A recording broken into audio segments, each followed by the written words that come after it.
자, 오늘 말씀 첫 구절, 우리가 너무나 잘 아는 요한복음 3장 16절입니다. 하나님이 세상을 이처럼 사랑하사 독생자를 주셨으니 이는 그를 믿는 자마다 멸망하지 않고 영생을 얻게 하려 하십니다. 우리가 어려서부터 귀가 따갑도록 외웠고 들었고 또 평생 죽을 때까지 우리 마음속에 울려 퍼질 귀한 말씀일 것 같습니다. 여러분, 성경 전체 66권을 한 구절로 압축하라고 하면 많은 분들이 바로 이 말씀 요한복음 3장 16절을 생각할 것입니다. 이 말씀 한 구절에 기독교의 모든 교리와 기독교의 모든 진리가 다 들어있기 때문인 것입니다. 자, 3장 16절 보면요, 여기에는 기독교의 핵심 진리와 관련된 세 존재가 나옵니다. 첫째는 하나님이 나오고, 둘째는 예수 그리스도 나오고, 셋째는 바로 우리 인간이 나오죠. 이 세 존재는 성경에 가장 많이 등장하는 핵심적인 존재인데 그 존재들이 이 한 구절에 다 담겨 있습니다. 그러면서 이 세 존재에 대한 진리를 우리에게 아주 명확하게 알려주고 있습니다. 자, 먼저 요한복음 3장 16절은 하나님에 대한 진리를 전해주는데요, 그것은 하나님이 우리를 너무나 사랑하신다는 이 진리를 우리에게 알려주고 있습니다. 성경 전체는 사람을 향한 하나님의 사랑 이야기입니다. 바로 그 사랑이 오늘 말씀에 너무나 잘 담겨져 있다는 거예요. 자, 16절 앞부분을 볼까요? 하나님이 세상을 이처럼 사랑하사 독생자를 주셨으니, 여기에서 세상은 세상에 살고 있는 모든 사람을 가리키는 것입니다. 하나님이 독생자를 세상의 모든 사람에게 보내셨습니다. 하나님이 독생자이신 예수 그리스도를 세상에 보내셨는데 어떤 마음의 동기로 이 독생자를 보내셨을까요? 이 요한복음 저자는 하나님이 세상을 너무나 사랑하셨기 때문에 독생자를 보내셨다고 말합니다. 여기서 독생자를 주셨다고 하는 것은 독생자의 생명을 주셨다는 것인데 그 십자가에서 죽게 하셨다는 것을 의미합니다. 그렇게 독생자인 예수 그리스도를 세상에 보내서 죽게 하신 그 동기는 하나님이 사랑을 너무나 사랑하기 때문이라는 것입니다. 이 딸바보라는 말이 있습니다. 아들만 있는 집은 잘 모를 수 있는데 딸바보란 말이 있는데 이 주로 딸을 가진 아빠에 해당되는 말이죠. 딸 앞에서 한없이 약해지고 한없이 부드러워져서 마치 바보가 될 정도로 딸을 너무나 사랑하는 아빠를 가리켜서 하는 말입니다. 우리 집 큰아이도 딸입니다. 저는 그 딸이 태어난 그 날을 아직도 생생하게 기억하고 잊지 못합니다. 26년 전 그날, 이제 막 태어난 그 아이를 제가 가슴에 품고 제 마음에 두 가지 감정이 막 교차하더라고요. 첫 번째 감정은요, 너무나 행복한 감정이었습니다. 와, 세상에 내 아이가 생겼다는 이 감격, 저는 그날의 행복을 잊을 수가 없습니다. 두 번째 감정은요, 걱정의 감정이었습니다. 이 딸 너무 아까운데, 아까워서 과연 어떻게 이 아이를 결혼시켜 보낼 수 있을까? 너무 아까운 이 떠나보낼 것을 걱정하는 마음, 이 감정이 생겼는데요, 이런 감정이 생기는 것은 제가 이 아이를 너무나 사랑하기 때문이었습니다. 제가 이 아이를 왜 사랑했을까요? 막 태어난 아이를 예뻐서 그랬을까요? 착해서 그랬을까요? 그것보다는 그저 내 딸이니까, 나의 자식이니까 그랬던 것 같아요. 딸이 아무리 잘못해도 한없이 너그러운 아빠, 아무리 사는 것이 힘들어도 딸이 웃는 것만 보면 무한히 힘이 나고 무한히 행복해지는 아빠, 그리고 딸을 위해서라면 무엇이든지 할 수 있는 아빠, 심지어 자신의 생명까지 내놓을 수 있는 아빠. 아마도 세상의 모든 아빠들은 딸을 보면 그런 생각을 할 것 같습니다. 자, 비슷하게 하나님은 딸바보는 아니지만 사람 바보인 것 같아요. 하나님은 사랑 앞에서 한없이 바보가 되는 그런 분이십니다. 그럴 정도로 너무나 사랑하시는 거예요.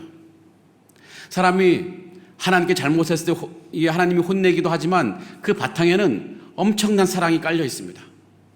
그래서 잘못했다고 회개하기만 하면 언제 화를 냈다는 듯이, 그런 기억도 없다는 듯이 그냥 용서해 주시고 그를 끄안아 주시고 사랑해 주시는 분이십니다.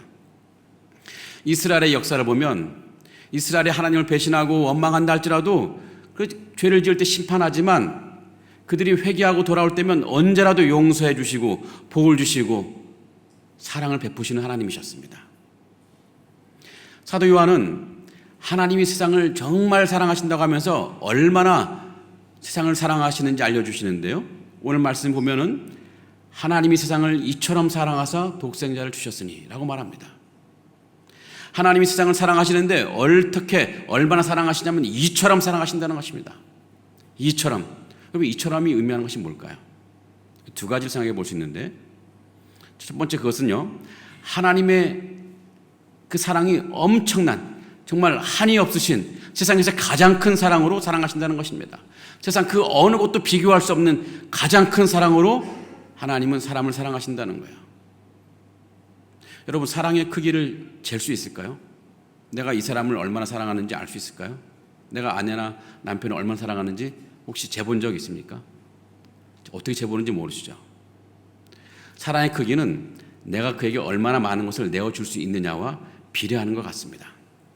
자, 제가 A라는 사람을 얼마나 사랑하는지 점수로 계산할 수는 없지만 대략은 알 수 있어요. 자, 내가 A라는 사람에게 주어도 전혀 아깝지 않는 최대가 얼마인지 생각해 보는 것입니다.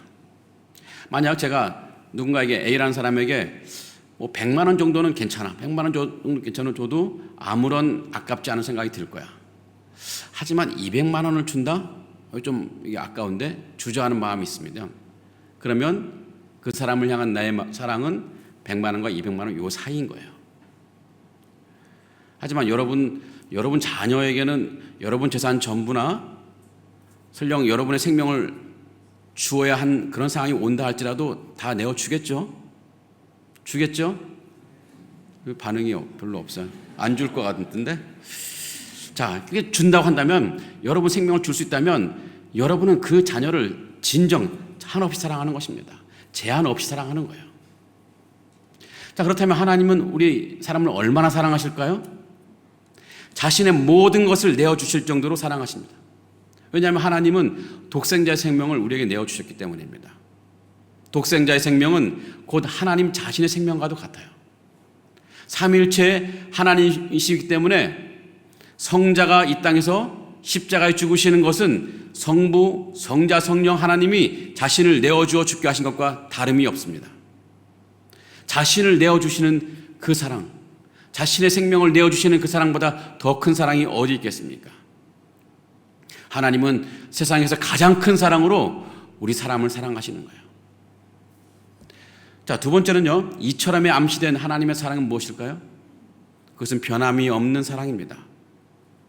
사람들의 사랑은 늘 변하기 마련입니다. 하지만 하나님의 사랑은 변하지가 않습니다.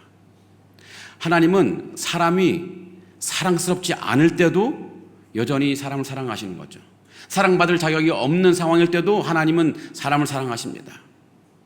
이스라엘은 계속해서 하나님을 배신하고 죄를 짓고 하나님을 원망했을지라도 하나님은 그 이스라엘을 사랑하셨습니다. 우리도 그러합니다. 우리도 하나님을 늘 배신하고 죄를 짓고 또 남몰래 내가 하나님을 원망하는 그 죄도 짓고, 하지만 우리를 향한 하나님의 사랑은 늘 변함이 없습니다. 일정하게 비춰는 햇빛처럼 늘 일정하게 우리에게 사랑을 베푸십니다. 영국 시인 가운데 프랜시스 톰슨이라는 사람이 있습니다. 그 시인이 유명한 시를 썼는데요, 그 제목은 하늘의 사냥개라는 시입니다. 나중에 한번 인터넷 찾아보시면 알 수 있는데, 하늘의 사냥개, 좀 말이 이상하죠? 하늘의 사냥개는 누구를 가리키는 걸까요?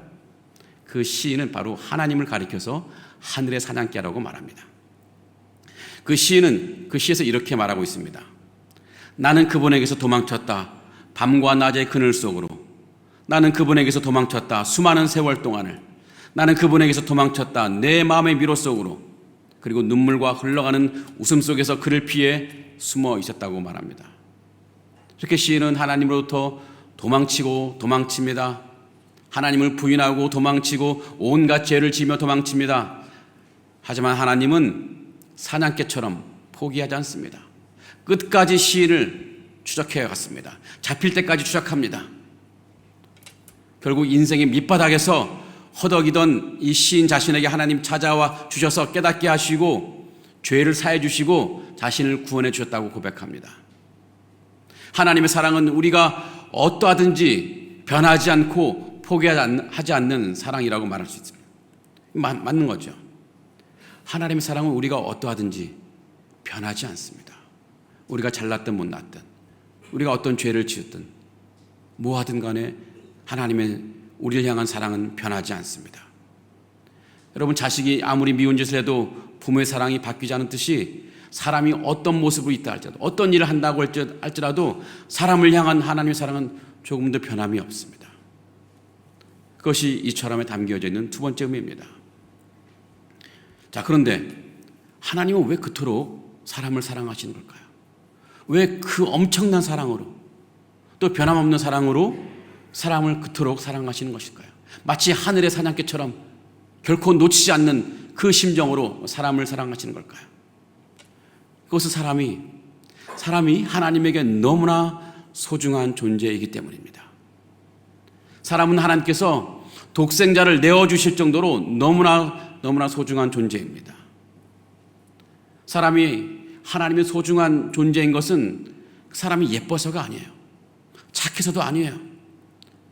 사람이 하나님을 닮은 피조물이기 때문에 그렇습니다. 사람은 유일하게 하나님의 형상을 닮은 피조물입니다. 또 하나님의 자녀로 피조된 그런 존재입니다. 그래서 하나님에게 사람은 너무나 소중하고, 그래서 하나님은 그토록 사람을 사랑하시는 거예요. 성도 여러분, 하나님이 우리를 너무나 사랑하시는 것처럼 우리 자신을 좀 소중히 여기시면 좋겠습니다. 다른 사람들은 우리 자신을 그렇게 소중히 여기지 않을 수 있습니다. 어쩌면 아무 쓸모없는 사람, 그런 취급을 할 수도 있습니다. 잘하는 것도 없고 사고만 치고 말도 안 듣고 아무 쓸데가 없어요. 어쩌면 내 자신도 내가 싫어질 때가 있지 않습니까? 그럼에도, 그런 순간에도 여러분은 하나님에게 너무나 소중한 존재입니다. 특히 여러분이 이 자리에 앉아 있는 것은 하나님이 여러분을 특별히 유별나게 소중하게 여긴다는 증거입니다. 하나님께서 여러분을 소중하게 여기는 존재이기 때문에 하나님은 여러분을 위해 독생자를 내어주셨고 여러분을 구원하시고 뿐만 아니라 이 자리에 앉게 하신 것입니다. 하나님이 여러분을 그렇게 사랑하듯이 여러분 자신도 여러분을 소중히 여기시면 좋겠습니다. 그래서 힘든 일을 만날 때마다 한번 외쳐보시면 좋겠습니다. 나는 하나님의 사랑을 받는 사람이다. 나는 하나님의 소중한 사람이다. 이렇게 외치면서 세상에서 좀 당당하게 살아가시는 여러분 되기를 간절히 기원합니다. 자, 요한복음 3장 16절이 우리에게 알려주는 두 번째 진실이 있습니다. 그것은 우리 인간의 상태에 관한 것입니다. 우리 인간은 아주 비참한 상태에 놓여 있다는 것을 암시합니다. 자, 16절 하반부에서 이렇게 기록합니다. 이는 그를 믿는 자마다 멸망하지 않고 영생을 얻게 하려 하십니다. 자, 하나님이 독생자를 세상에 보내신 목적은 독생자이신 예수 그리스도를 믿는 자마다 멸망하지 않고 영생을 얻게 하려는 것이라고 말합니다. 자, 그런데 만약 하나님이 독생자를 세상에 보내지 않으셨다면 우리는 어떻게 되었을까요? 멸망하는 것입니다. 여기서 멸망한다는 것은 영원한 지옥 형벌을 받는다는 것입니다. 인간은 아담이 죄를 지은 이후로 사람의 이 운명은 지옥을 향해 막 달려가는 그런 존재입니다. 이것은 마치 기찻길이 낭떠러지에서 끊어져 있는데 그 기차가 기찻길을 통해 낭떠러지로 계속 달려가는 것과 같습니다. 이제 조금만 있으면 낭떠러지로 떨어질 것입니다. 인간의 이 비참한 처지는 바로 인간이 그 기차에 올라탔다는 것에 있습니다. 이제 얼마 있으면 그 기차와 함께 낭떠러지로 떨어질 처지가 바로 인간의 비참한 처지입니다. 그 비참한 처지를 더 비참하게 만드는 다른 요소가 있습니다. 그것은 인간은 자신이 낭떠러지로 가는 기차에 올라탔다는 것을 모른다는 것에 있습니다. 자신이 탄 기차가 그냥 그 가는 기찻길이 평범한 기찻길이고 그래서 계속 다음 길로 이어지는 기찻길이라고 생각합니다. 그래서 마냥 행복할 수밖에 없습니다. 그렇게 그것이 오히려 인간의 비참한 운명을 더 비참하게 만드는 거예요. 자신은 장차 어떻게 될지 모른 채로 살아가는 그런 운명. 물론 설령 자신이 비참한 운명을 안다고 해도 바로 앞에 낭떠러지가 있다는 것을 안다고 해도 그 기찻길에서 벗어날 방법이 없는 것도 인간이 더 비참한 처지에 놓여있다는 것을 알려주고 있습니다. 자, 그런 기차를 우리가 멀리서 한번 바라본다고 생각해 봅시다. 그 기차는 이제 몇백 미터만 지나가면 낭떠러지로 떨어질 것입니다. 그 낭떠러지도 보여요. 자, 그런데 기차 안에 있는 그 사람들은 그것을 모른 채 여행의 즐거움으로 즐거워하고 있습니다. 여러분, 그 광경을 우리가 본다면 어떤 마음이 들까요? 아무것도 모르면서 즐거워하는 인간들, 설령 안다고 해도 아무런 조치를 취할 수 없는 인간들, 차마 눈뜨고 볼 수 없는 비참한 처지입니다. 우리 인간은 영원한 지옥으로 달려가고 있습니다. 예수님이 지옥에 대해 비유로 말씀하신 적이 있습니다.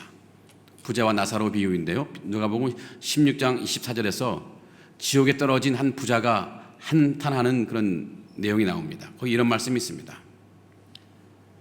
아버지 아브라함이여, 나를 긍휼히 여기사 나사로를 보내어 그 손가락 끝에 물을 찍어 내 혀를 서늘하게 하소서. 내가 이 불꽃 가운데서 괴로워하나이다. 지금 이 지옥에 간 부자는 불꽃 가운데서 괴로워한다고 탄식하고 있습니다. 또 마가복음 9장 43절에서 예수님은 사람이 지옥에 가는 것을 뭘로 비유했냐면은 꺼지지 않는 불에 들어가는 것이라고 표현하고 있습니다. 꺼지지 않는 불. 여러분, 이 뜨거운 냄비를 한번 만져보신 적 있습니까? 대고 술장만 됐더라도 손가락이 다 익어버리고 고통스럽죠. 근데 그 고통이 영원토록 이어진다고 생각해 보십시오. 꺼지지 않는 불에서 영원토록 고통받는 그 지옥의 형벌을 생각해 보시기 바랍니다. 모든 인간은 지옥으로 갈 수밖에 없는 운명이었습니다.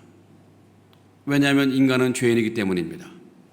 지난주에 말씀드렸지만 죄인은 의인들의 모임에 천국에 들어갈 수가 없습니다. 그래서 우리를 포함한 어느 누구도 지옥으로 갈 수밖에 없던 운명이었습니다. 우리 인간은 죄에 오염되어서 우리 말이나 생각이나 행동이나 모든 면에서 죄와 연관되지 않은 것이 없습니다.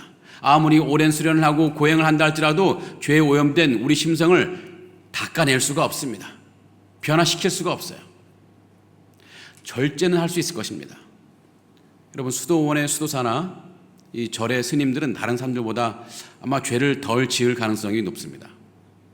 그것은 그들이 뭐 수련이나 수도를 통해서 더 나은 사람이 되어서라가 아니라 죄를 지을 환경이 아니기 때문에 그런 것 같습니다. 그런데 만약 죄를 지을 환경에 놓이게 된다면 아마도 똑같은 죄를 짓고 말 것입니다. 아니, 어쩌면 실제 행동으로 죄를 짓지 않는다 할지라도 그 마음속에서 끊임없이 이 죄는 꿈틀거리고 실제로 마음으로 온갖 죄를 지을 수밖에 없을 것입니다. 종교개혁자 마틴 루터도 수도사에 있을 때 하늘에 떨어진 벼락을 보면서 굉장히 괴로워하고 힘들어했습니다. 내가 지은 이 죄로 하나님께 심판을 받는 것이 아니냐. 수많은 사람들은, 그 어떤 인간도 이 죄에서 자유로운 사람이 없습니다. 성도 여러분, 우리는 본질적으로 비참한 처지에 놓인 인생들입니다. 왜냐하면 이 죄의 굴레에서 조금도 벗어날 수 없기 때문입니다. 절망할 힘조차 없는 비참한 인생들입니다. 사람들은 세상에서 성공하거나 부를 쌓거나 위대한 일을 한 것을 보이며 자신은 멋있는 인생을 살아간다고 생각할 수 있습니다. 남들이 또 그런 인생을 살아가는 것을 부러워하면서 자신이 그러지 못하는 것을 아쉬워할 수도 있습니다. 하지만 모두가 의미 없는 일들입니다. 왜냐하면 모두가 낭떠러지로 가는 기차를 탄 인생들이기 때문에 그 안에서 즐겁고 또 행복을 누린다 했지만 곧바로 이제 낭떠러지 떨어질 그런 운명들입니다. 세상에서 그 어떤 인생으로 살아간다 할지라도 그는 여전히 비참한 인생에 불과합니다.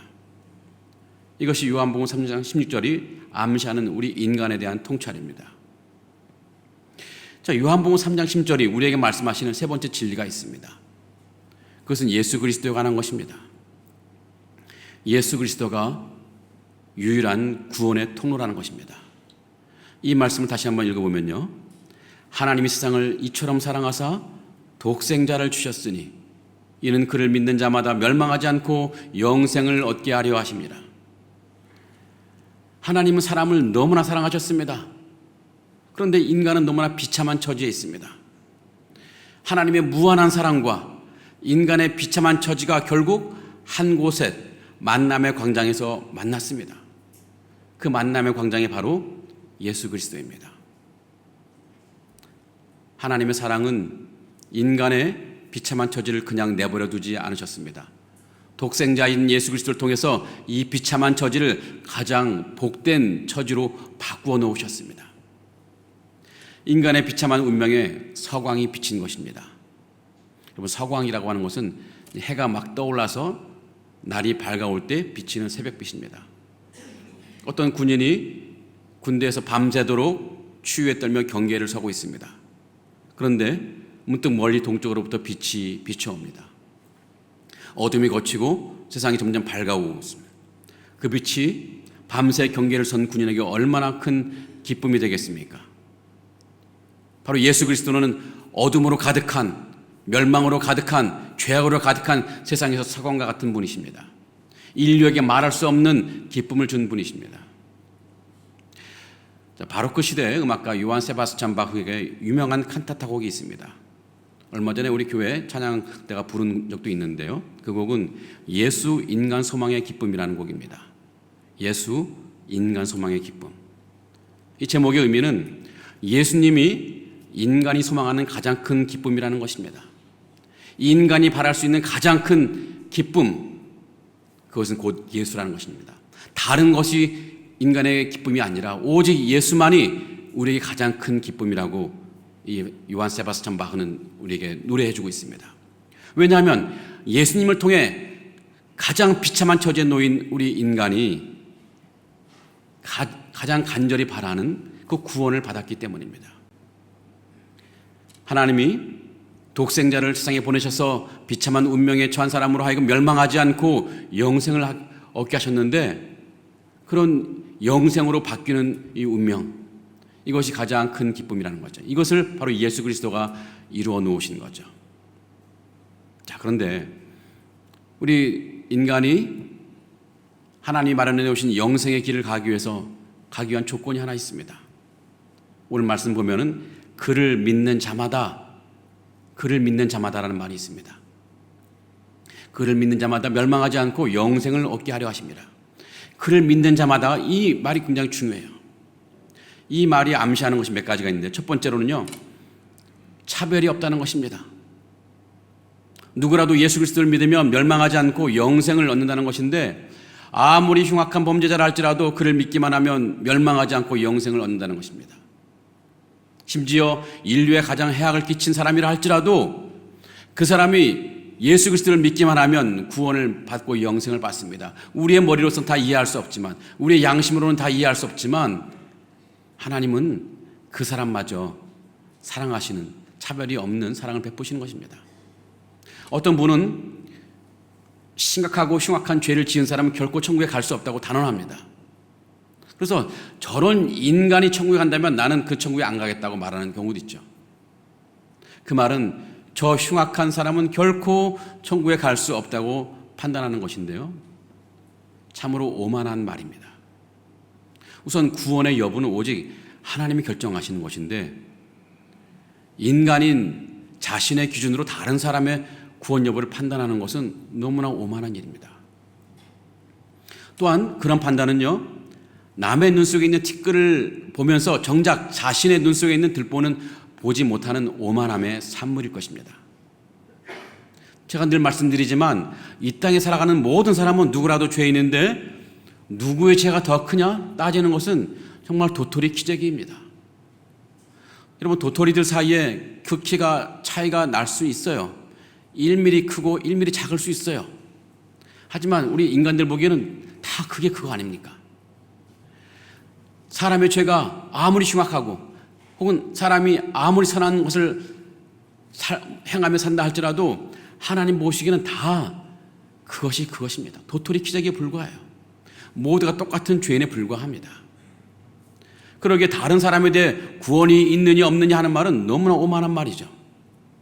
하나님은 그 누구라도 예수 그리스도를 믿는 사람이라면 멸망하지 않고 영생을 주신다고 단언하셨습니다. 선한 일을 하고 고행을 하고 엄청난 일을 업적을 쌓는다고 영생을 주시는 것이 아니라, 또 악행을 하고 엄청난 죄를 지었다고 멸망하는 것이 아니라, 그를 믿는 자, 곧 예수 그리스도를 믿는 사람이라면 누구라도 구원을 받고 영생을 받는 것이고, 그를 믿지 않는 자는 그 누구라도 영원한 지옥에 갈 수밖에 없다는 것입니다. 자, 두 번째로 그를 믿는 자가 암시하는 다른 의미가 있습니다. 그를 믿는 자마다. 이것은 믿음이면 충만하다는 것입니다. 충분하다는 것입니다. 믿음이면 충분해요. 우리가 구원을 받기 위해 예수 그리스도를 믿는 것 외에 추가적인 것이 필요하지 않다는 것입니다. 자, 그럼에도 이 천주교 같은 경우에는 공적을 쌓아야지만 구원을 받을 수 있다고 믿습니다. 그들도 믿음이 있어야 구원을 받는다고 말은 합니다. 하지만 믿음으로는 충분하지 않다고 말해요. 믿음뿐만 아니라 선한 일을 해야 한다는 것이죠. 이런 천주교 교리에 어떤 문제가 있느냐면 이 구원의 여부가 하나님께 달려있는 것이 아니라 사람에게 달려있다는 것에 있습니다. 인간이 어떻게 하느냐에 따라서 구원이 결정된다는 것인데, 그렇게 되면은 하나님의 주권은 절대적인 것이 아니라 상대적인 것일 수밖에 없습니다. 하지만 성경은 처음부터 끝까지 하나님의 절대 주권을 강조합니다. 하나님의 뜻대로 세상 모든 것이 운행된다는 것인데, 구원 역시 오직 하나님의 결정에 의한 것이라고 성경은 말하고 있습니다. 한편 공적이 있어야, 선한 행위를 해야 구원을 받을 수 있다고 한다면 예수 그리스도의 십자가 죽음은 헛된 것이 됩니다. 예수 그리스도의 십자가 죽음이 우리의 구원받기에는 힘이 부족하다는 것을 의미하는 것이기 때문이죠. 그저 우리 구원에 조금 도움이 되려고 하나님이신 예수 그리스도가 십자가에 달려 죽으셨을까요? 그렇지 않습니다. 예수 그리스도의 십자가 죽음이면 충분합니다. 우리는 그저 예수 그리스도를 믿고 구원의 은혜를 받기만 하면 되는 것입니다. 예수 그리스도를 믿는 믿음이면 충분한 것입니다. 자, 그를 믿는 자마다가 암시하는 세 번째 의미가 있습니다. 그것은 다른 길은 없다는 것입니다. 예수 그리스도를 믿는 믿음 외에 구원받을 다른 길이 없다는 것입니다. 이에 대해서 베드로 역시 딱 잘라 말한 적이 있습니다. 사도행전 4장 12절에 이런 말씀이 있어요. 다른 이로서는 구원을 받을 수 없나니 천하 사람 중에 구원받을 만한 다른 이름을 우리에게 주신 일이 없음이라 하더라. 구원받을 만한 예수의 이름 외에는 다른 이름을 주신 일이 없다는 거예요. 자, 어떤 사람은 구원받는 것을 산 정상에 오르는 것으로 비유하면서, 아니 산 정상으로 올라가는 길은 여럿이 있지 않느냐고 말합니다. 그래서 왜 기독교만이 구원의 길이냐고 따지는 거죠. 왜 기독교만이 구원의 길일까요? 왜 예수 그리스도를 믿는 것만이 구원의 길일까요? 그것은 왜냐하면 그것은 하나님이 정하신 길이기 때문에 그렇습니다. 하나님께서 기독교만이 예수 그리스도를 믿는 것만이 구원의 길이라고 정하셨기 때문입니다. 산 정상에 오르는 길 하나만을 만들어 주신 것입니다. 다른 길이 보입니까? 그것은 다른 산으로 올라가는 길입니다. 그 길은 구원의 길이 아닙니다. 그래서 요약하면요, 누구라도 예수 그리스도를 믿기만 하면 멸망하지 않고 구원을 받아 영생을 얻는다는 것이 오늘 말씀에 포함된 너무나 중요한 진리입니다. 여기엔 다른 어떤 선한 일이나 인간의 공로가 들어갈 틈이 없습니다. 믿음이면 충분합니다. 아울러 예수 그리스도로 믿는 것 외에는 다른 구원의 길이 없습니다. 자, 그러면 우리가 예수 그리스도를 믿는다고 했을 때 우리는 예수 그리스도의 무엇을 믿는다는 것일까요? 이것은 우리가 구원받는 이 믿음은 예수님이 하나님의 아들이며 우리의 구세주라는 것을 믿는다는 것입니다. 하나님의 아들 예수 그리스도를 믿는 것, 이 믿음이 우리를 구원으로 이끈다는 것입니다. 이 믿음이 있으면 우리가 구원을 받는 거예요. 그런데 이 믿음 역시 사실 주님이 주신 것이죠. 우리가 아무리 노력을 해도 그런 믿음을 갖게 되는 것이 아니라 주님이 성령을 통해서 우리에게 주셔야지만 우리가 그런 믿음을 갖게 되는 것인데, 그러니 전적으로 우리의 구원은 하나님이 주신 선물일 것입니다. 자, 이제 하나님이 우리에게 믿음을 주시고 구원을 주셨습니다. 하지만 하나님이 우리에게 또 기대하시는 것이 있습니다. 몇 가지 나눠서 볼 수 있는데, 첫 번째로는요, 주님은 우리가 예수님을 우리의 완전한 주인으로 인정하며 살기를 기대하십니다. 많은 그리스도인들은 우리 주님을 나의 구원자로 고백합니다. 너무나 귀한 일입니다. 하지만 거기에 머물러서는 안 되죠. 예수님을 나의 주인으로 인정하며 살아간다는 것이 필요한 것입니다. 예수님이 아닌 다른 어떤 것을 나의 주인으로 삼는 경우가 우리에게 얼마나 많습니까? 돈이 나의 주인이 되고, 가족이 나의 주인이 되고, 직장이 나의 주인이 되고, 내 취미가 나의 주인이 되는 경우가 얼마나 많이 있습니까?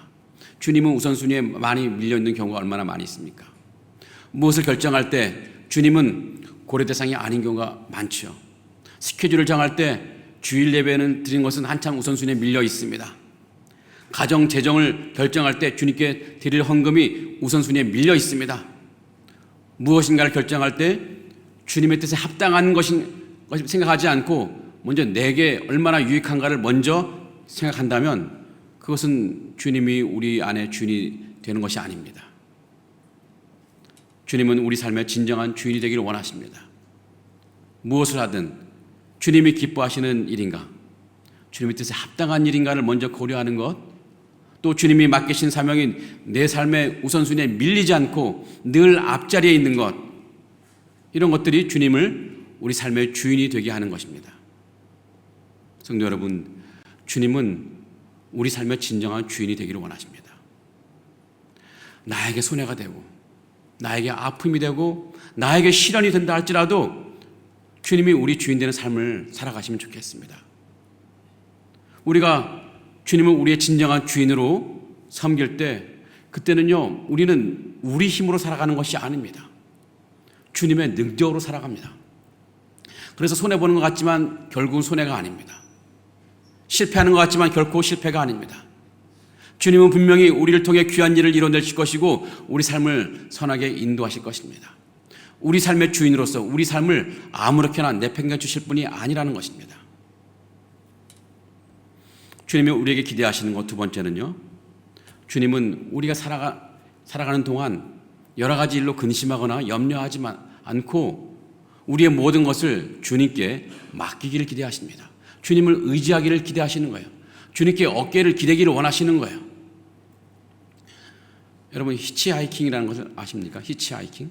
이 길을 가다가 지나가는 차를 딱 세워서 그 차를 태워달라고 요청해서 그 차를 타고 어디까지 멀리까지 가는 것인데, 유럽에서 배낭여행하는 많은 젊은이들이 그렇게 히치하이킹으로 아주 멀리까지 가죠. 자, 한 젊은이가 이 히치하이킹을 해서 차에 올라탔는데 계속해서 자신의 짐을 무릎 위에 올려놓고 어깨에 지고 계속 있어요. 그래서 주인이 참 보다 못해서, 아니 뭐 짐을 왜 들고 있습니까? 그냥 내 땅바닥에, 아니 그 차 바닥에 내려놓으세요. 해도 내려놓지 않는 거예요. 왜 그러냐고 물었더니 그 젊은이가, 아니 차를 얻어탄 것도 미안한데 이 짐까지 차에게 신세진다는 건 얼마나 미안한 일입니까? 이게 얼마나 바보 같은 일이에요. 여러분, 혹시 이 젊은이의 모습이 혹시 우리의 모습이 아닐까요? 예수님이 나의 죄의 문제를 다 해결해 주신 유일한 구원자라고 고백은 하면서도 여전히 나의 삶의 문제를 내가 부둥켜 안고 예수님께 맡기지 못하는 그런 삶을 살고 있지 않습니까? 매일매일 골머리 아픈 거예요. 이거 어떻게 하나 저렇게 하나. 주님께 맡겨드리지 않고 내 품에 안고 계속 끙끙대는 이런 삶. 주님이 우리에게 기대하시는 이런 믿음의 삶은 나의 구원 문제뿐만 아니라 내 삶 전체를 주님께 완전히 맡기는 거예요. 주님은 그렇게 하기를 원하세요. 그러면 주님은 분명히 반드시 주님의 선한 능력으로 우리 삶을 선한 길로 인도하실 텐데, 그렇게 원하시면서 우리에게 기대하시는 것입니다. 성도 여러분, 주님은 우리를 너무나 사랑하십니다. 비록 우리 인간은 비참한 처지에 있었지만 주님의 그 한이 없는 사랑으로, 세상에서 가장 큰 사랑으로 우리를 완전히 복된 삶으로 이끌어 가시는 것입니다. 예수 그리스도의 십자가 죽음을 통해서 우리에게 그 구원의 은혜를 주시는 것입니다. 그러게 성도 여러분, 우리에게 가장 큰 사랑으로 구원을 주신 주님을 믿고 늘 주님을 찬양하는 우리가 되기를 바랍니다. 주님을 우리의 참된 주인으로 모시고 그분 뜻대로 살아가는 우리가 되기를 바랍니다. 우리의 모든 짐을 그분께 맡기며 살아가시는 우리 모두가 되기를 간절히 기원하고 축복합니다. 아멘. 우리 다 같이 일어나서 찬양하시고 함께 기도하겠습니다.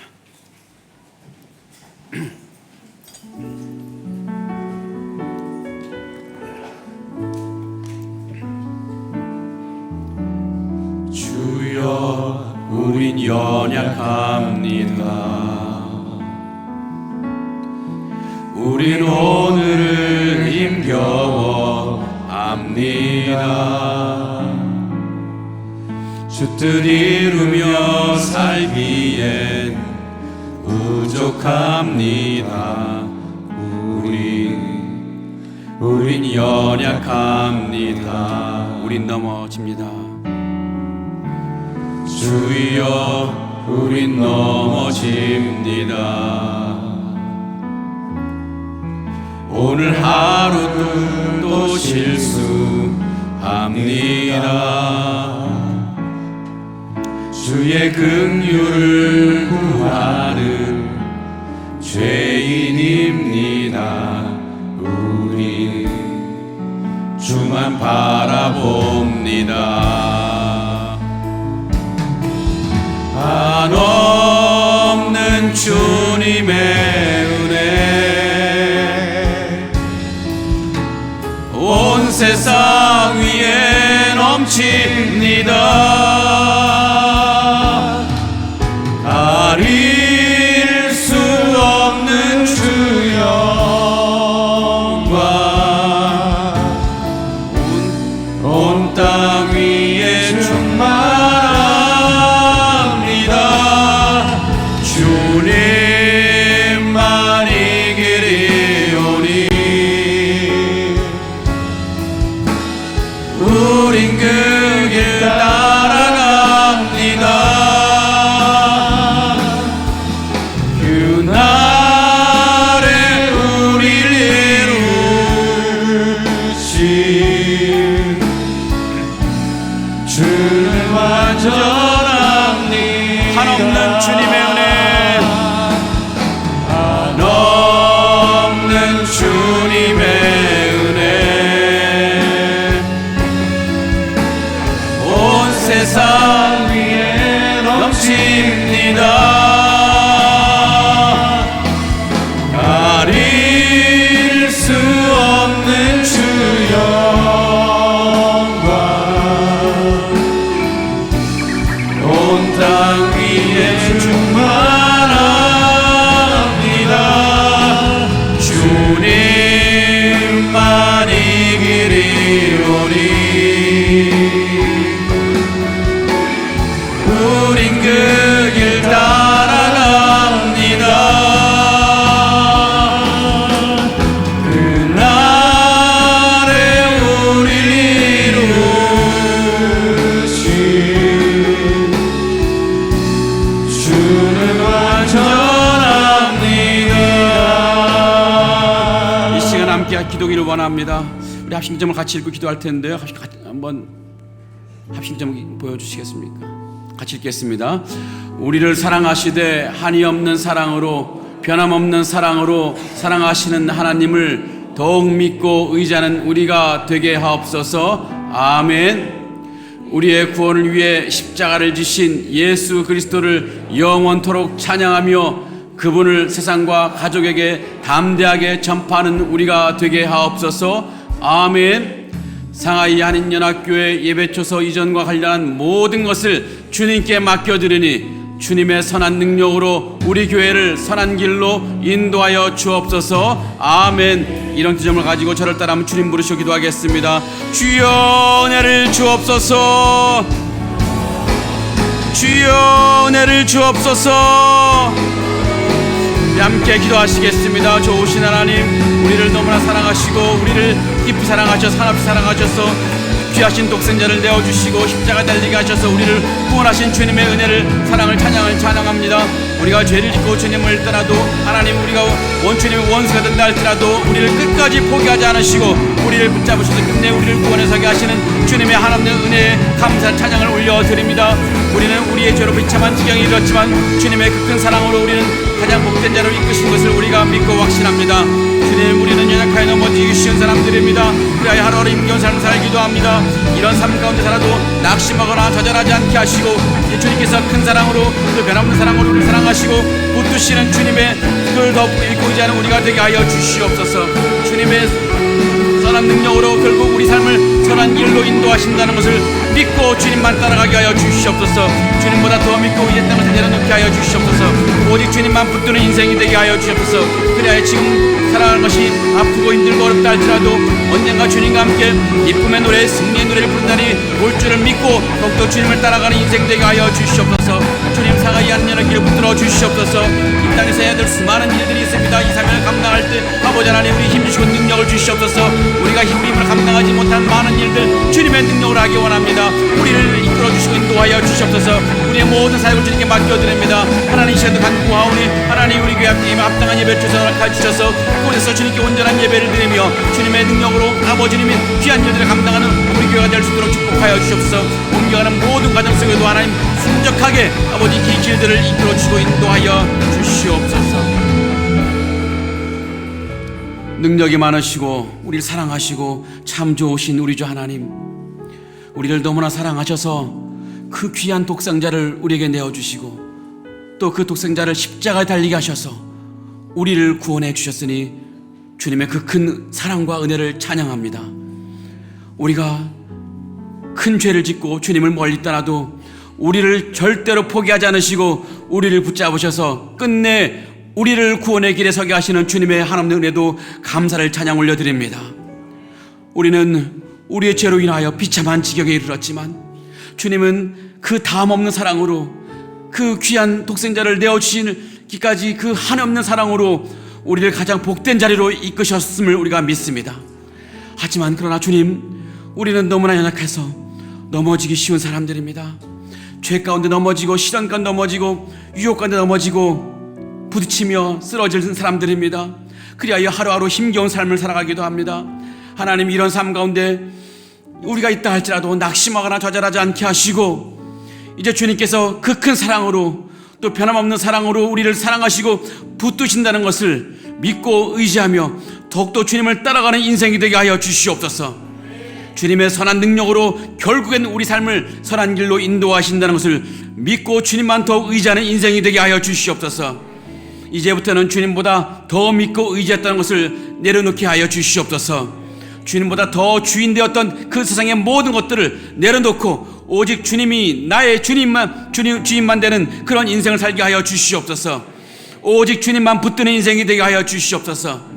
그리하여 지금까지 살아가는 것이 아프고 힘들고 어렵다 할지라도 언젠가 주님과 함께 기쁨의 노래, 승리의 노래를 부를 것을 확신하며 오늘의 삶을 끝까지 견뎌내는 귀한 믿음의 삶을 살아갈 수 있도록 축복해 주시옵소서.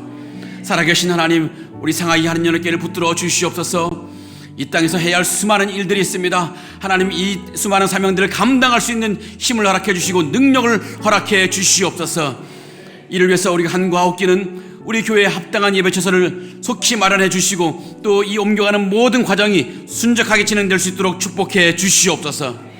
우리를 위해 십자가에 달리신 예수 그리스도의 이름으로 간절히 기도합나이다. 아멘. 이제는 우리를 위해 십자가에 달리신 독생자 예수 그리스도의 은혜와 우리를 사랑하시되 그 엄청난 사랑으로 변함없는 사랑으로 사랑하시는 하나님의 사랑과 우리를 붙드셔서 선한 길로 끝까지 인도하시는 성령님의 인도하심이 우리를 향한 주님의 그 깊은 사랑을 깨닫고 우리를 위해 베푸신 구원의 그 놀라운 은혜에 감사하며 오직 주님이 인도하시는 길로 따라가기를 다짐하는 상하이 하는 연합교회와 모든 성도들 머리 위에 지금부터 영원토록 함께 하실지어다. 아멘.